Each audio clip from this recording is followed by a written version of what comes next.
As long as I'm President of the United States, Iran will never be allowed to have a nuclear weapon. Good morning. I'm pleased to inform you the American people should be extremely grateful and happy. No Americans were harmed in last night's attack by the Iranian regime. We suffered no casualties. All of our soldiers are safe, and only minimal damage was sustained at our military bases. Our great American forces are prepared for anything. Iran appears to be standing down, which is a good thing for all parties concerned and a very good thing for the world. No American or Iraqi lives were lost because of the precautions taken, the dispersal of forces, and an early warning system that worked very well. I salute the incredible skill and courage of America's men and women in uniform. For far too long, all the way back to 1979 to be exact, nations have tolerated Iran's destructive and destabilizing behavior in the Middle East and beyond. Those days are over. Iran has been the leading sponsor of terrorism, and their pursuit of nuclear weapons threatens the civilized world. We will never let that happen. Last week, we took decisive action to stop a ruthless terrorist from threatening American lives. At my direction, the United States military eliminated the world's top terrorist, Qasem Soleimani. As the head of the Quds Force, Soleimani was personally responsible for some of the absolutely worst atrocities. He trained terrorist armies, including Hezbollah, launching terrorist strikes against civilian targets. He fueled bloody civil wars all across the region. He viciously wounded and murdered thousands of U.S. troops, including the planting of roadside bombs that maim and dismember their victims. Soleimani directed the recent attacks on U.S. personnel in Iraq that badly wounded 4 service members and killed 1 American, and he orchestrated the violent assault on the U.S. Embassy in Baghdad. In recent days, he was planning new attacks on American targets, but we stopped him. Soleimani's hands were drenched in both American and Iranian blood. He should have been terminated long ago. By removing Soleimani, we have sent a powerful message to terrorists.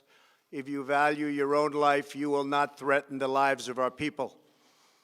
As we continue to evaluate options in response to Iranian aggression, the United States will immediately impose additional punishing economic sanctions on the Iranian regime. These powerful sanctions will remain until Iran changes its behavior. In recent months alone, Iran has seized ships in international waters, fired an unprovoked strike on Saudi Arabia, and shot down 2 U.S. drones. Iran's hostilities substantially increased after the foolish Iran nuclear deal was signed in 2013, and they were given $150 billion, not to mention $1.8 billion in cash. Instead of saying thank you to the United States, they chanted death to America. In fact, they chanted death to America the day the agreement was signed. Then Iran went on a terror spree, funded by the money from the deal, and created hell in Yemen, Syria, Lebanon, Afghanistan, and Iraq. The missiles fired last night at us and our allies were paid for with the funds made available by the last administration. The regime also greatly tightened the reins on their own country, even recently killing 1,500 people at the many protests that are taking place all throughout Iran. The very defective JCPOA expires shortly anyway and gives Iran a clear and quick path to nuclear breakout. Iran must abandon its nuclear ambitions and end its support for terrorism. The time has come for the United Kingdom, Germany, France, Russia, and China to recognize this reality. They must now break away from the remnants of the Iran deal, or JCPOA. And we must all work together toward making a deal with Iran that makes the world a safer and more peaceful place. We must also make a deal that allows Iran to thrive and prosper and take advantage of its enormous untapped potential. Iran can be a great country. Peace and stability cannot prevail in the Middle East as long as Iran continues to foment violence, unrest, hatred, and war. The civilized world must send a clear and unified message to the Iranian regime. Your campaign of terror, murder, mayhem will not be tolerated any longer. It will not be allowed to go forward. Today, I am going to ask NATO to become much more involved in the Middle East process. Over the last 3 years, under my leadership, our economy is stronger than ever before, and America has achieved energy independence. These historic accomplishments change our strategic priorities. These are accomplishments that nobody thought were possible. And options in the Middle East became available. We are now the #1 producer of oil and natural gas anywhere in the world. We are independent, and we do not need Middle East oil. The American military has been completely rebuilt under my administration at a cost of $2.5 trillion. U.S. armed forces are stronger than ever before.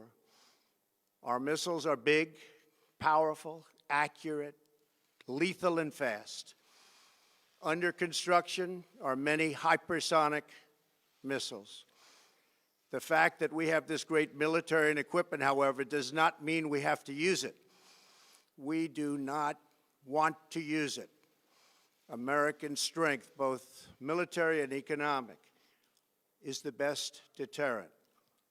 3 months ago, after destroying 100% of ISIS and its territorial caliphate, we killed the savage leader of ISIS, al-Baghdadi, who was responsible for so much death, including the mass beheadings of Christians, Muslims, and all who stood in his way.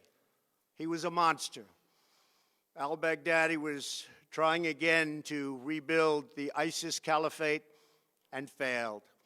Tens of thousands of ISIS fighters have been killed or captured during my administration.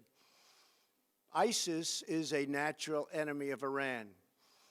The destruction of ISIS is good for Iran, and we should work together on this and other shared priorities.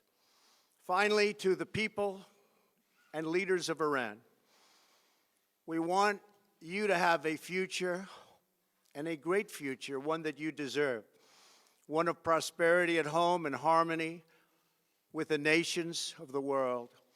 The United States is ready to embrace peace with all who seek it. I want to thank you, and God bless America. Thank you very much. Thank you. Thank you. Mr. President, how can all be well?